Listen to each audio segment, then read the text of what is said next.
You would think bounty hunters would be good at what they do. It's literally their job. But some guys like Greedo clearly don't know what they're doing. Imagine shooting first and still getting owned by Han Solo. Or Bulldogga, who was so lame that he copied Cad Bane's style. So of course he had to die for that mistake. Ponda Baba got lucky compared to those guys, but he's still not a good bounty hunter. He's the idiot who decided to pick a fight with one of the greatest generals of the entire Clone Wars. I guess Obi-Wan was feeling nice that day because Ponda Baba only lost an arm for his trouble. These people are all great examples of bad bounty hunters. One of the most important things a bounty hunter must do is to stay alive so they can continue taking jobs. That means you gotta be smart, and these guys definitely weren't. But being smart only gets you so far. A good bounty hunter is really strong and powerful and has many different skills and weapons to get the job done. That way, they can take the toughest jobs that bring in the most credits whenever they feel like it. For every successful bounty hunter that takes big jobs though, there's always someone that gets in over their head, like Moralo Evolve.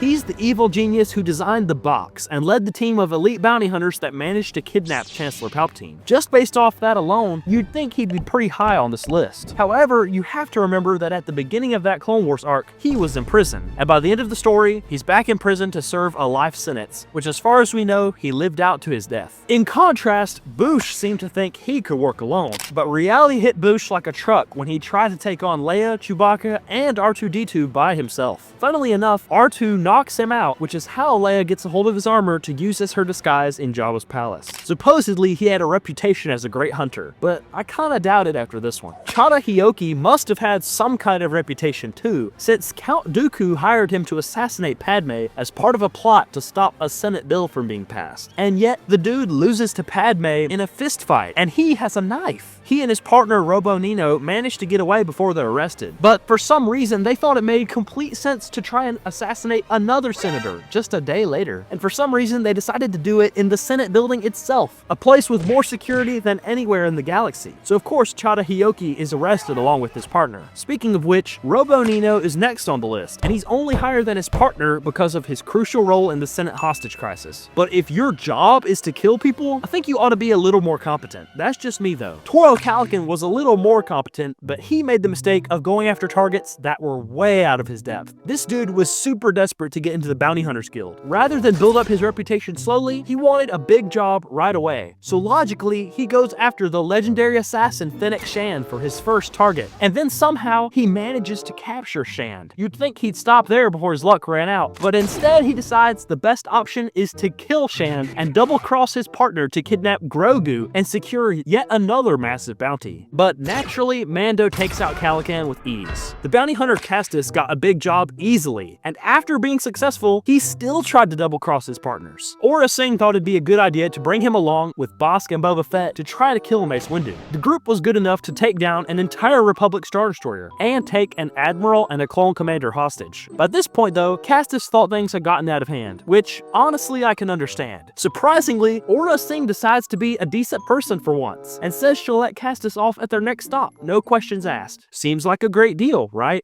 Well, no. Castus gets the bright idea to contact his friend to snitch on Aurra Sing, except Aurra is clearly right behind him the whole time. So she shoots Castus straight in the eye, which is the only working eye he had left, by the way. That's a brutal way to go. Castus might have been a coward, but he had the right idea by getting out when he could. Other hunters should take a page out of his book, like Cato Parasiti. She's a shapeshifter who took on the form of Jocasta Nu in an attempt to steal a holocron for Cad Bane. Later on, she took the form of a Naboo handmaiden when she tried to bomb Padme's dinner party. The funniest part to me is that Padme was so angry that her party had been interrupted that she chased Cato down and knocked her out with a piece of pottery from her apartment. I don't know what it's going to take for people to stop messing with Padme. She's just built different. Next up is another bounty hunter who also made the mistake of crossing Padme. That's the bounty hunter Zam Wesell from Attack of the Clones. We all remember how she tried to bomb Padme's royal starship on Coruscant. Needless to say, Padme's already large security detail was bolstered by 2 Jedi right after that ordeal. The 2 Jedi being the one and only Obi-Wan Kenobi and his Padawan, no less. I can see how Zam tried to be smart here, because she tried using parasite worms to kill Padme the second time around. Rather than just hide or run away though, she does what any sane person would do and tries to sneak up behind a force-sensitive person. I'll try shooting Obi-Wan in the back.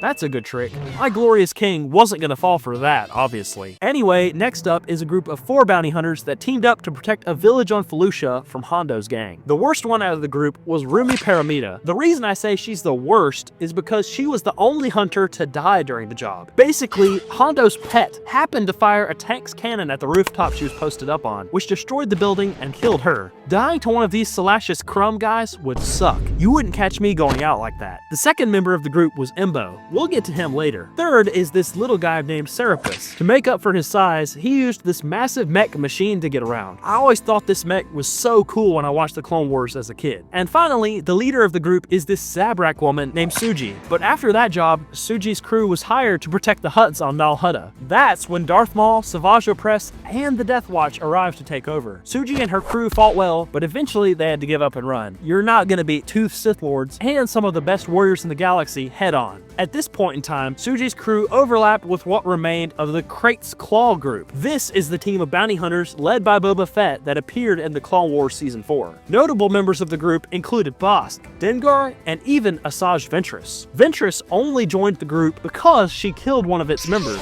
a hunter named Oked. You see, Ventress had just pulled up to this bar on Tatooine. Oked, like any sensible man would do, immediately tries to riz her up before anyone else can get to her. Ventress just ignores him. And Oked proceeds to get mad at her and try to grab her. I hate to say it, but if you can't bag a girl, you've only got yourself to blame. In typical Ventress fashion, she stabs Oked through the chest, killing him. That's what you get for messing with bald women at the bar. As a matter of fact, since we don't know anything else about him, I think this makes Oked deserving of the title as the worst bounty hunter on this list. At least Greedo was trying to do his job. As for the rest of the group, there's this cool droid named C-21 Highsinger, who reminds me a lot of the IG series droids, except C-21 has a lot more personality and is better at working with other hunters. He ends up being one of the last of the crew left on the train as the warriors took them out one by one. Eventually, C-21 is thrown from the train with his partner, Latz Razzie, who is next on the list. The pair would go on to work together for years to come. They appear in Tales of the Underworld, working with Ventress in exchange for intel.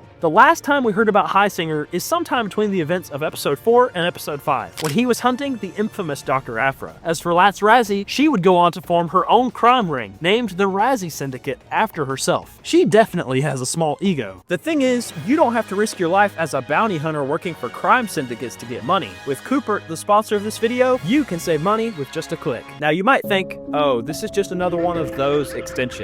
If you know, you know. But for starters, Coupert isn't taking money from creators, and they're definitely not taking money away from you. And they have tens of thousands of reviews across different platforms to back it up. Coupert is a free extension available on all of the most popular browsers. Once installed, Coupert will automatically find coupon codes for you at checkout using its new AI system that actually finds the best coupon available. But that's not all. When you're shopping on a site that's partnered with Coupert, you'll earn cash back to use on future purchases. The list of partner companies is growing extremely fast, so you will get way more cash back than you might expect. And even if there's not a coupon code for the thing you want, Coupert lets you check the price history as well as compare with prices of the same product on different websites, so you know for certain that you're getting the best deal possible. Join millions of monthly users and install Coupert now using my link in the top of the description and pinned comment. You don't have to be a bounty hunter to get big money. Coupert makes it that easy. Next is a really complicated bounty hunter to rank. That hunter is IG-11. IG assassin droids are an interesting case when you're thinking about how good they are as bounty hunters. On the one hand, they're extremely powerful and lethal fighters, but at the same time, they're programmed to follow someone else's orders. They're not really free thinkers, and since they're droids, staying alive looks very different for them. As you'll see with IG-11, he's technically killed many times, but just gets resurrected later on. That kind of takes the fun out of living on the edge, risking your life day in and day out as a bounty hunter. Initially, IG-11 was programmed just to follow the orders of the Bounty Hunters Guild. That's how he ended up running into Mando. It turns out they were both just trying to find Grogu. This is where his programming was his downfall. Rather than think of self-preservation or come up with a creative plan, IG-11 just tries to shoot Mando and ends up getting destroyed because of it. Later, the droid was reconstructed with new programming. His sole purpose was to protect the child. That's when we see IG-11 sacrifice himself to save Grogu from Moff Gideon's stormtroopers. Sometime after that, he was rebuilt again, this time becoming the Marshal of Navarro alongside his original master, Greef Karga. I'll be honest, I'm biased here. I've never been a fan of clankers, I just don't think they compare to the humanoid touch that all of the top hunters have. Compared to IG-11, the bounty hunter Anka has a very simple story. He participated in the box, a challenge where 12 of the best bounty hunters in the galaxy competed for the chance at the job of a lifetime. Considering Count Dooku personally sought out each of these hunters to come to the box, I think we can trust his judgment. So even though some of them died in the competition, they're still deserving of high spots on this list. The first bounty hunter to die was Anka, who was Bodolga's brother. Dooku noted that the box would be tough for him without his partner, and that assumption proved to be correct. A random laser impaled him out of nowhere. The next hunter to go down was Kiera Swan, a female Weequay bounty hunter. Since there were no rules of the box, she decided her best course of action was to take out the competition. That meant sneaking up behind Cad Bane and trying to kill him with her bare hands. Except she thought the best time to do it would be in a room with random laser spikes coming out of the walls all the time. And it just so happened that one of those spikes impaled her at the exact moment she tried to jump Cad Bane. He didn't even notice. The funniest part about this scene is you can clearly see Embo choking out another bounty hunter in the background. That hunter's name is Sinrich. It's obvious that Sinrich is pretty small, since Embo was easily able to dominate him whenever he felt like it. Sinrich became a famous bounty hunter using other means. It turns out that he was the person that invented the holographic disguise matrix, which we see on display at the very same job he was competing to be a part of. The fourth one to die was Jakoli, a Rhodian bounty hunter known for always killing his targets. In the third challenge, he just got super unlucky when the ray shield suddenly activated from the floor, shocking him to death. Soon after, in the same challenge, the bounty hunter Mantu died. He's the same species as that idiot Chada Hioki from earlier, and it looks like he was just as clumsy and stupid as Chada Hioki was. As the ray shield shrinks around the hunters, Mantu chooses not to move forward, even though there's tons of room on the platform he's standing on. The ray shield shocks him on the back of his foot, causing him to fall off and die. Finally, the last one to die in the box was Sixtat, who Dooku said was known as the Outlands Butcher. Okay, that name is pretty corny. This guy was a fan of taking out people in the most gruesome and brutal ways possible. Exactly the kind of person a sociopath like Moralo Evol would want in his competition. The final challenge was simple. Hit the target 3 times with a sniper rifle. The Butcher Boy thought now would be the right time to aura farm on everyone. He rushes to take the gun first and walks up to shoot looking all confident. He hits the first 2 targets and then misses badly on the third. All of that showboating for nothing.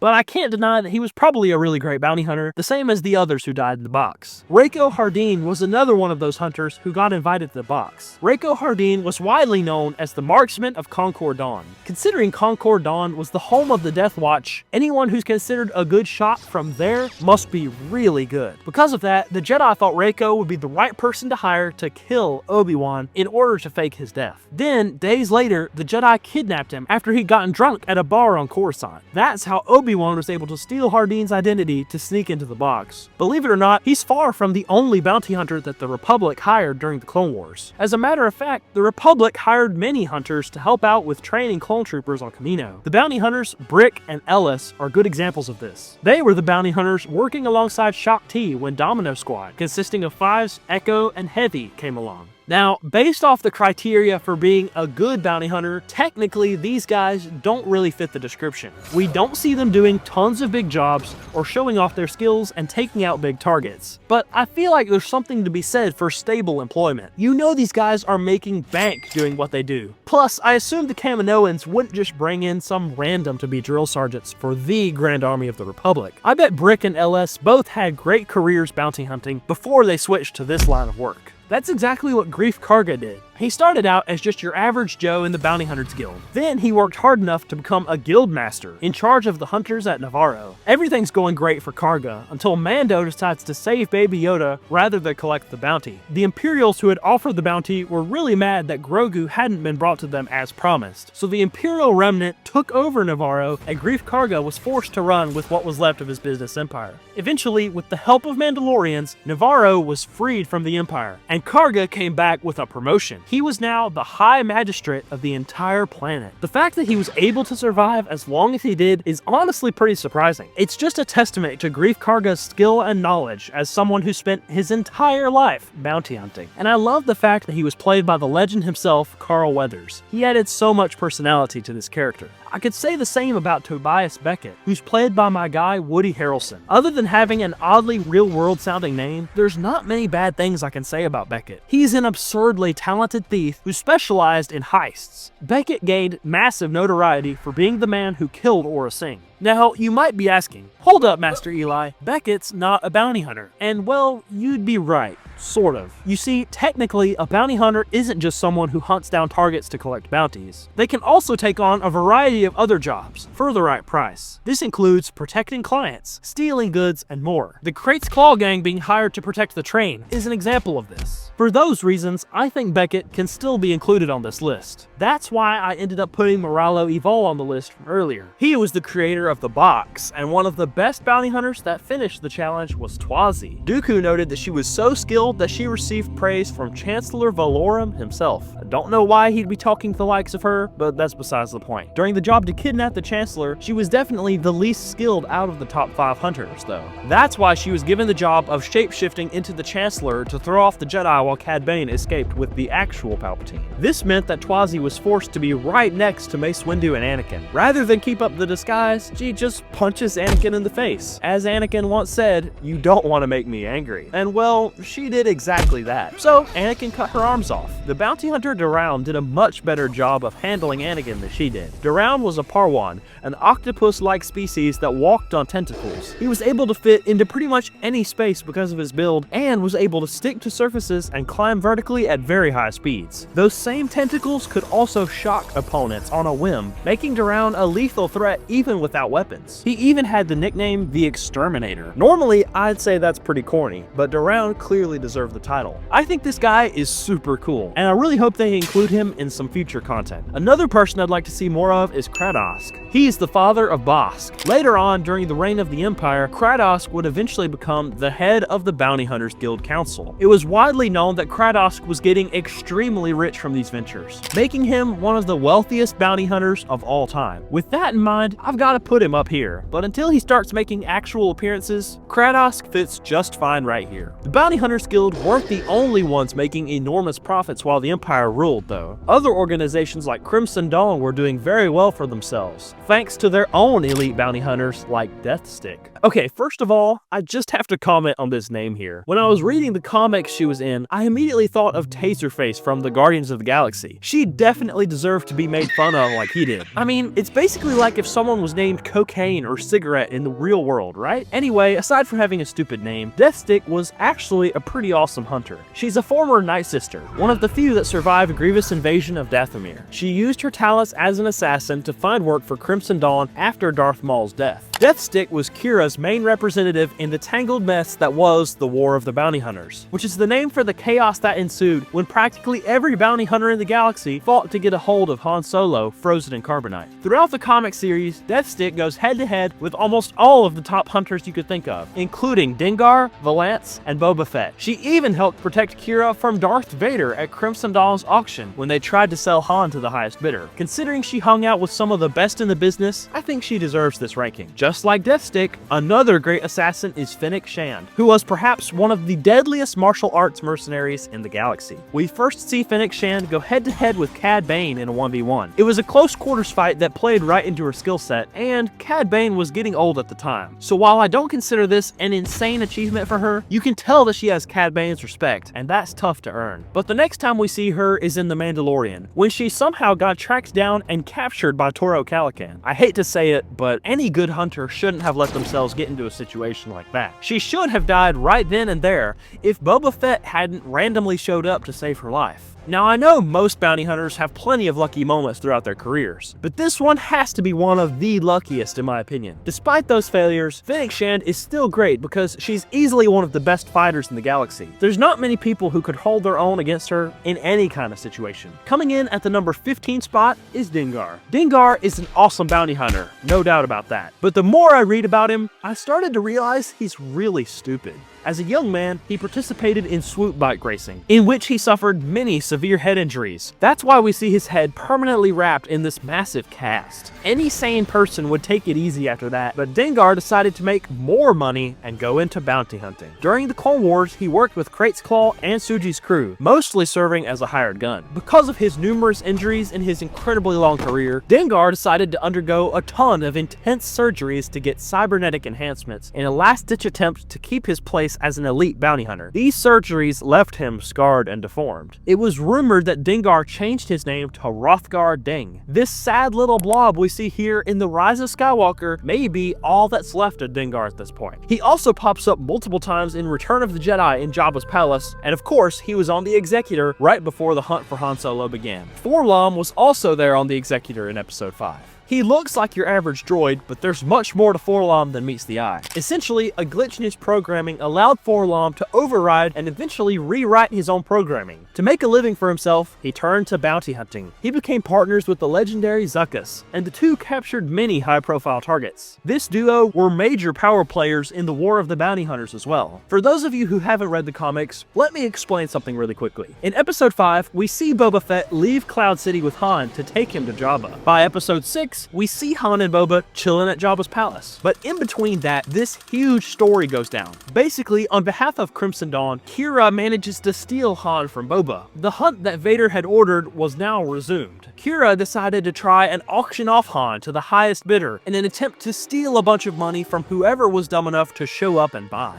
This made Jabba think that Boba had betrayed him. He thought Boba was in league with Qi'ra to make some extra money, so Jabba placed an enormous bounty on Boba's head. The bounty was so large that many hunters chose to take the risk of chasing the best bounty hunter in the galaxy over stealing Han Solo, and 4-LOM was one of the ones trying to chase Fett. On Nar Shaddaa, Zuckuss and 4-LOM launched a surprise attack on Slave 1, but Boba wasn't worried in the slightest. He decapitated 4-LOM and used Slave 1's engines to blast Zuckuss away. And that was the end of a legendary bounty hunting career, a champion for all droids going toe-to-toe with the top dogs. While 4-LOM died, his partner Zuckuss survived. Zuckuss is a very unique bounty hunter. Aside from the fact that he's one of those weirdos that refers to himself in the third person, he's actually pretty cool. Believe it or not, Zuckuss was force sensitive. He focused his limited abilities into seeing probable features in order to predict where his targets were headed next. This often gave him and 4-LOM the drop on a bounty way before anyone else could get there. In Legends, Zuckuss has an extremely interesting story. We see him and 4-LOM playing both sides of the Galactic Civil War, making huge sums of money from the Empire while simultaneously being rebel operatives. And after 4-LOM's apparent death, Zuckuss was able to recover the droid's parts and rebuild him.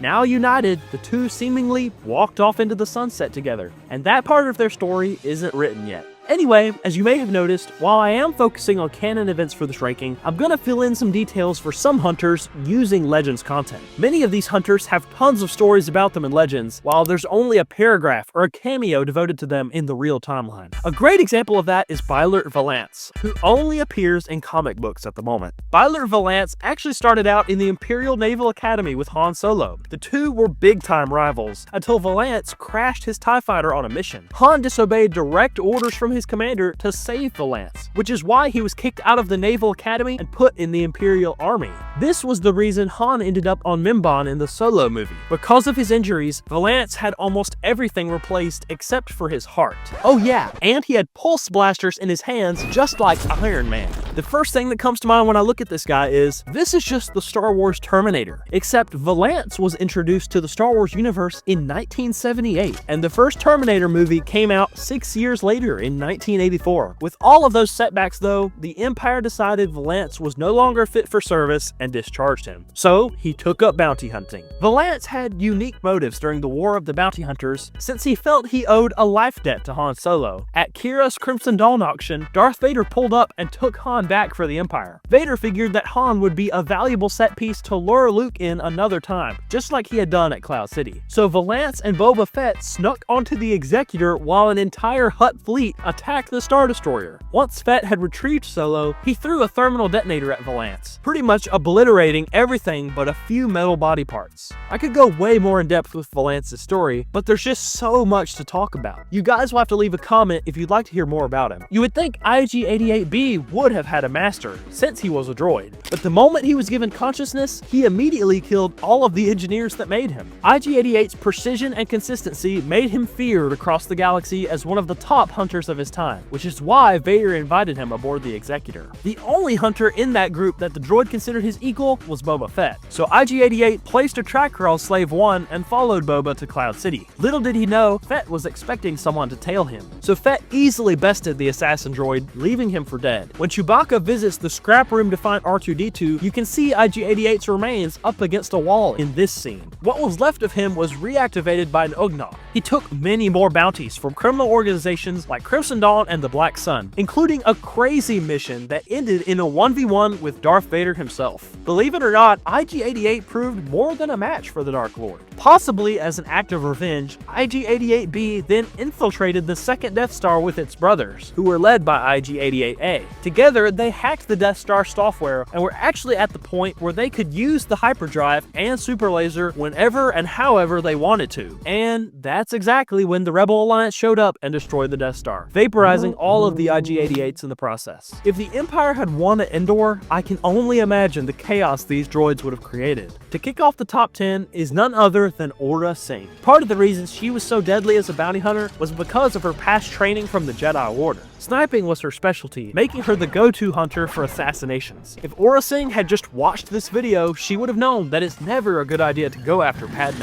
Just like always, by a stroke of luck, Ahsoka was able to save Padme from Aurra's sniper shot. But for some reason, Aurra tried to get Padme again. And what do you know? This time, Padme whipped out her blaster and stunned Aurra. Despite her failures, the main reason I'm putting her so high on this list is because Cad Bane considered her a good enough hunter to recruit her for his raid on the Senate building. In my opinion, the Senate hostage crisis is one of the craziest jobs we ever see in Star Wars. I mean, this group walked right up to the capital of the entire Republic, one of the most heavily guarded places in the galaxy, and just took over. That's one thing, but they also managed to get away and get what they came for, which was the release of Zero the Hutt. Bossk might not be quite as scary or powerful as the likes of IG-88, but he was also smart enough not to cross the top bounty hunters, giving Bossk one of the longest bounty hunting careers of all time. Early on in the Clone Wars, Bossk primarily worked with other hunters. He started off working with Aurra Sing before following Boba Fett to work with the Krayt's Claw gang, continuing to mentor Boba into his teenage years. Because of this, I think we can, at least in part, attribute much of Boba Fett's skill to Bossk's teaching. In the War of the Bounty Hunters, Bossk went after Boba Fett on behalf of Jabba the Hutt. In an intense 1v1, Boba hit Bossk with a rocket that took both of his legs off. As a warning to other bounty hunters chasing him, and probably because of sentimentality, Boba left Bossk alive since his legs would grow back. I'm noticing that all of these great hunters fight Boba with similar results. If this was the UFC or boxing, this is like Boba going from one title fight to another back to back to back.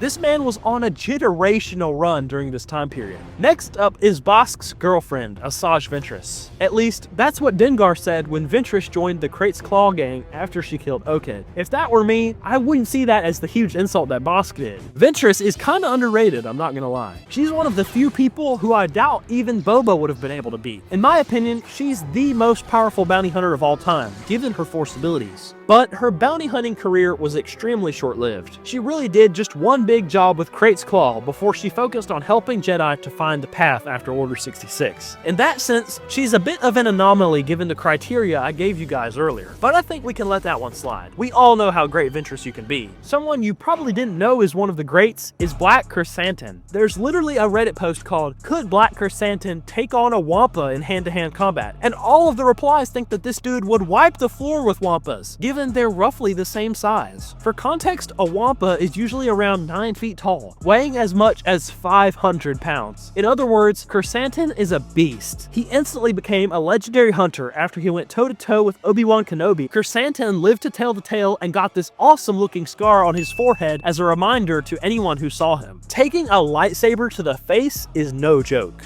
During Krrsantan's prime, he became a consistent employee of Darth Vader. He worked with Boba Fett to hunt down important military targets, including one of Darth Sidious' agents, who Vader wanted info on. The last we see of Krrsantan is at the end of the Book of Boba Fett, when he proves a valuable asset in protecting Boba's kingdom against the Pike Syndicate. In my opinion, he may be the most underrated bounty hunter in the galaxy. If it weren't for some of these other hunters that we have coming up, I might have just put him in the top 3. But someone who's often just as underrated as Krrsantan is Embo, who's the 6th best bounty hunter on this list. Probably the first thing you think of when you see Embo is his awesome hat, which doubles as a Captain America shield, a boomerang, and even a sled. And by his side is his trusty companion, an Anuba dog named Marak. Embo's one of the few side characters we see using a bowcaster, typically a weapon of the Wookiees. The thing about Embo is, he's just everywhere. He was with Sugi's crew at the beginning of the Clone Wars. He worked with Krayt's Claw and Boba Fett. He fought Maul with no fear and made it out just fine. Embo successfully completed the box. Count Dooku even stated that Embo's bounty tally was second only to Bane, which is an extremely good measure of a good hunter. But most importantly, Embo is one of the few bounty hunters to live past the Imperial era. He got a nice contract from the New Republic to do jobs for them around the time of the Battle of Jakku, and after that, he retired and lived out the rest of his days as a farmer on Felucia, right where it all began for him. Now we're in the top 5, and what better way to start than with Din Djarin, the legendary Mandalorian. Mando's hard to rank against the rest of these bounty hunters, since he operated in an entirely different time period from the rest of them. But there's no doubt in my mind that Mando deserves this ranking nonetheless. He took on the Imperial Remnant and Moff Gideon head on. Death Troopers and Purge Troopers? No problem. He's an excellent sniper and sharpshooter. He's quick on his feet and always has a plan. Not to mention that he's an amazing pilot with one of the most iconic ships in the galaxy, the Razor Crest. Now I will say, he does tend to use his Beskar armor as a crutch. I mean, that stuff basically gets him out of so many situations that even a guy like Cad Bane would struggle with. But you gotta remember that Din Djarin already had a huge reputation as a bounty hunter before he got his full Beskar suit. My favorite thing about Mando is he really operates however he feels like it. He starts out as a prestigious member of the Bounty Hunters Guild, but he has no problem throwing that away in an instant just because he feels like it. He's definitely an enemy of the Imperial Remnant, but he doesn't really care about the New Republic either. I have to say though, the definition of not caring has to be Dirge. Dirge was a Jedi, a species with absurd regenerative properties that basically made them invincible. That's how Dirge was able to be a bounty hunter for over 1,000 years, pretty much doing whatever he wanted. He loved to cross Mandalorians just for fun and developed a special hatred for them. When he learned that the Grand Army of the Republic were just copies of Jango Fett, another Mandalorian, he quickly signed up to join the Confederacy. As a CIS commander, he made life hell for the clones and Jedi generals on the battlefield. In the Clone Wars 2003 version, you literally just see Dirge taking out hundreds of clones in a matter of minutes without breaking a sweat.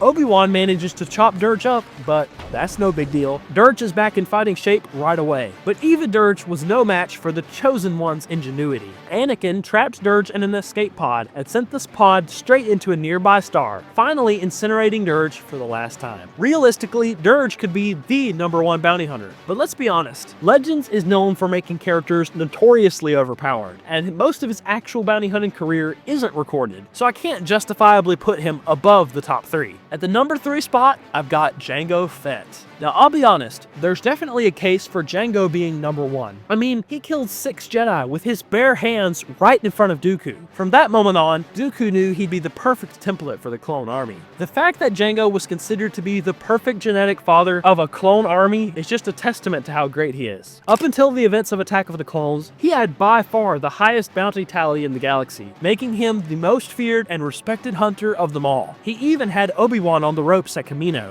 and if it weren't for Kenobi's quick thinking, he would have died for sure. Unfortunately for Jango, Mace Windu proved to be more than a match for the bounty hunter. Without his jetpack, Mace made short work of him. If it weren't for that reek running him over, that fight would have gone way differently. But that's the thing, you have to be able to win fights even without your best gear. Cad Bane, for example, knew exactly what to do against Jedi, no matter what the situation. He easily captured Jedi Master Bola Rapal on behalf of Darth Sidious to find the holocron containing the list of Jedi younglings. Or in a 2v1 against Obi-Wan and Quinlan Vos, Cad just steals Vos's lightsaber and goes blow for blow with Obi-Wan in lightsaber combat. And when Obi-Wan knocks the saber out of Cad Bane's hands, Cad just casually walks forward and electrocutes the Jedi nearly unconscious. The thing about Cad Bane is that he's been on more jobs than anyone. He was the leader of the Senate hostage plot, which, like I said, is one of the toughest jobs ever pulled off by bounty hunters. He was also the leader in the plot to kidnap the Chancellor, which technically would have worked if it weren't for Obi-Wan being on the inside. And even with that setback, Cad Bane and Moralo Evol were right at the finish line when they got caught. And even towards the end of his prime, Cad Bane had no trouble outsmarting the likes of the Bad Batch. But even Bane couldn't stay on top forever. A few years into the Imperial era, Cad Bane dropped to 2nd place on the bounty tally. In 1st place was his replacement, Boba Fett.